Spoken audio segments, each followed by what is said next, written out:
चलिए सर एक चीज पूछनी थी इसमें। बोलो बोलो। हाँ सर, ये था कि ये जो सर ये फॉर्मूला था ये सी का, तो उसमें सर नेगेटिव तभी आ रहा है जब हम लोग ऑब्ट्यूज ट्रायंगल ले रहे हैं। ऐसा कुछ नहीं, ऑब्ट्यूस एक्यूट की कोई बात नहीं, ऐसा नहीं।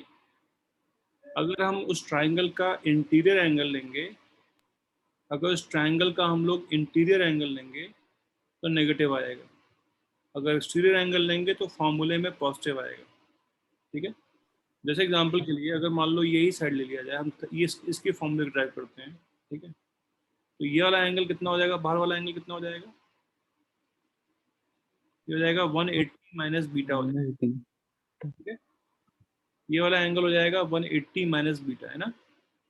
ठीक, यस सर। इसी वाले फॉर्मूले में अगर हम बाहर का एंगल ले लें, एक्सटीरियर एंगल ले लें, तो cos 180 माइनस बीटा कितना हो जाएगा, cos बीटा, है ना। उसको हमने बोल दिया, मान लो उसको हमने बोल दिया अल्फा के बराबर बोल दिया, उसको हमने बोल दिया अल्फा के बराबर।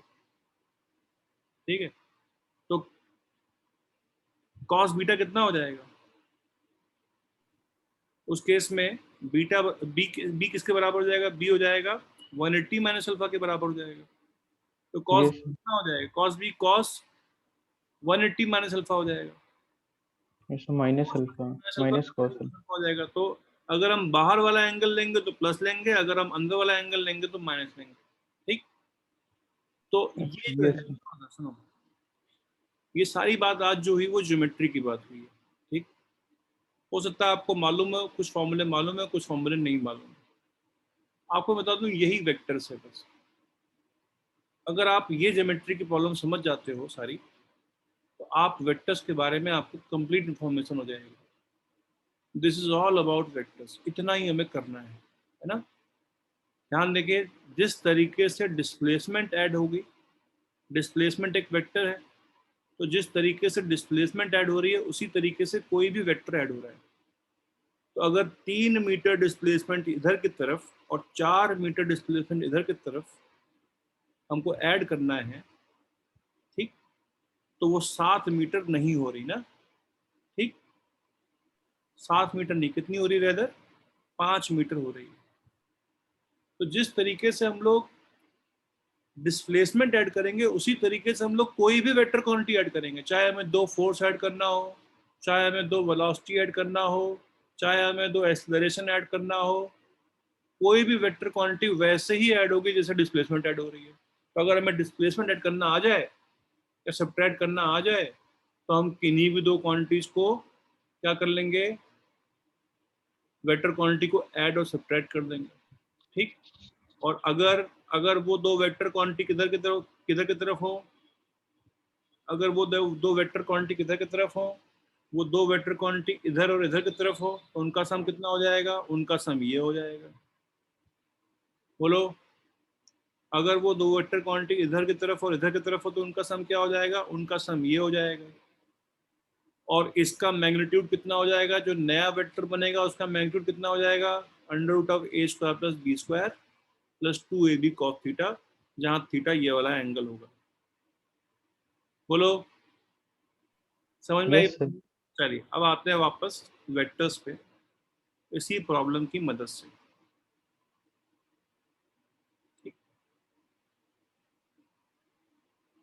Let's come back to vector addition. उसमें हम लोग पहले पढ़ेंगे ग्राफिकल मेथड। ठीक, तो ये वाली प्रॉब्लम क्या थी, एक आदमी ए इधर गया, फिर बी इधर गया। ठीक, ए इधर गया तो ए जो है वो एक वेक्टर है या नहीं, a is a, yes sir. तो वेक्टर है, we can write a vector. Similarly b is also a vector, b में मैग्नीट्यूड भी है, डायरेक्शन भी है, we will write b vector. C is also a vector, we will write c vector. ठीक, अब देखो इधर, वेक्टर हमें क्या सीखना है, वेक्टर नोटेशन सीखना है। ज्योमेट्री के बारे में हमें पूरी बात क्लियर है।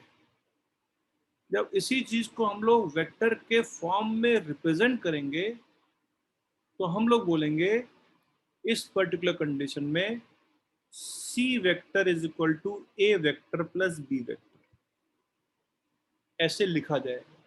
ये लिखने का तरीका है। ये यहाँ पे जो प्लस है वो नॉर्मल प्लस नहीं है, ये वेक्टर वाला प्लस है। वेक्टर को ऐड करेंगे तो वेक्टर वाला प्लस लगाएंगे, स्केलर को ऐड करेंगे तो स्केलर वाला प्लस है। ये तो वेक्टर को ऐड करने के बारे में बोल रहा है। वो क्या बोल रहा है? सिंपल सी बात, अगर आप पहले यहाँ से यहाँ जाएं फिर यहाँ से यहाँ जाएं, आप कहाँ पहुंच जाएंगे?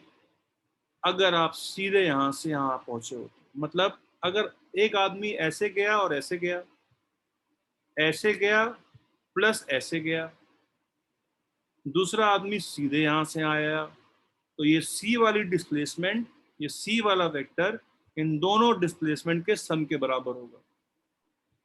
बोलो, समझ में आई बात? Yes sir. Yes sir. बहुत इंपॉर्टेंट बात कि ये एक अलग नोटेशन है। ये और ये दोनों बराबर नहीं, they are not same. This is true,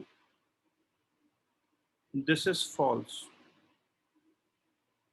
ठीक, ये ट्रू है, ये फॉल्स है। बोलो। Yes sir. ठीक, ऐसा हम लिख सकते हैं, ऐसा नहीं लिख सकते, और दोनों को लिखने में फर्क होगा।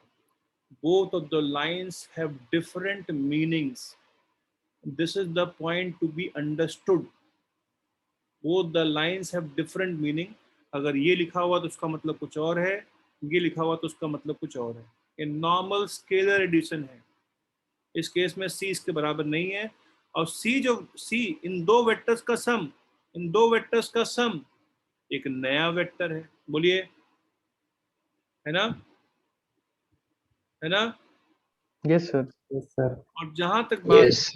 सी वेक्टर का मैग्नीट्यूड कितना है, मैग्नीट्यूड कितना होगा, इस तरीके से हम लोग बताएंगे। मैग्नीट्यूड, एक वेक्टर के बाहर दो बार लगा देंगे तो मतलब सी वेक्टर के सिर्फ मैग्नीट्यूड की बात हो रही है। सी वेक्टर का मैग्नीट्यूड, या कई बार नॉर्मली सी लिख देते हैं बिना एरो बनाए हुए। अगर एरो बनाई हुई तो वेक्टर है, एरो नहीं बनाई तो सिर्फ मैग्नीट्यूड है इसका। ठीक, और एरो बना के अगर दो बार बना रखे हैं तो सिर्फ मैग्नीट्यूड है उसका। कितना होगा मैग्नीट्यूड?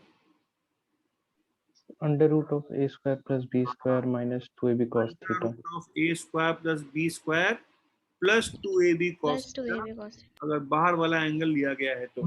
प्लस। ठीक है, बोलो। Yes sir. चलो ठीक है, फिर आज के लिए इतने करते हैं। जो भी पढ़ाया है मैंने, क्या बताया आप लोगों को, जो स्टार्ट